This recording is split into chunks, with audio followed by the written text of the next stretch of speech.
আসসালামাইকুম। আজকে আমরা আসলাম কমলাপুর রেল স্টেশনে। হাজারো মানুষ গ্রামের পানে ছুটছে পবিত্র ঈদ উল আজহা পালনের জন্য প্রিয়জনদের কাছে। সেই বিষয়গুলো আমরা দেখতে আজকে আসলাম কমলাপুর রেল স্টেশনে। চলুন বন্ধুরা, আমরা দেখি আজকে কি অবস্থায় সবাই যাচ্ছে বাড়িতে। চলুন দেখি।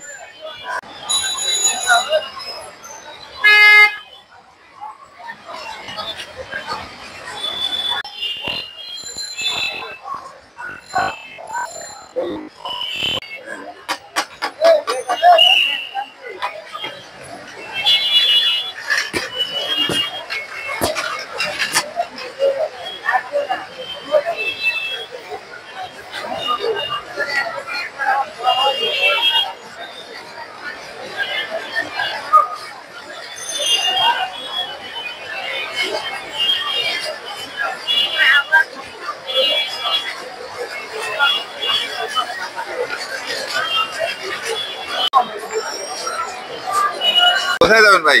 ভৈরব যাবো। ভৈরব যাবেন? তা আজকে যাচ্ছেন? আজকে মানে ব্যবসার কাজে তো আছে। ব্যবসার কাজে। ও, আগে টিকিট কি অনলাইনে চেষ্টা করছিলেন? না না, আসলে কি ওই বাসে যাওয়ার উদ্দেশ্য ছিল, ট্রেনে যাওয়ার কোনো উদ্দেশ্য ছিল না। এর জন্য বাসের টিকিট পাই না, ওইদিকে আসলাম। ও আচ্ছা, ট্রেন সার্ভিস নিয়ে কি সন্তুষ্ট? আছি আলহামদুলিল্লাহ। টিকিট কি পাবেন আশা করেন? আশা করি তো পাওয়া যাবে, সিরিয়াল যখন আছে পাওয়া যাবে। স্ট্যান্ডিং নাকি সিট পাবেন? সিটি মনে হয় পাওয়া যাবে। সিটই পাবেন। ও আচ্ছা, কোন কোন ট্রেনে যাবেন? যেমন আপনার এই যে এই নানসনগর যেটা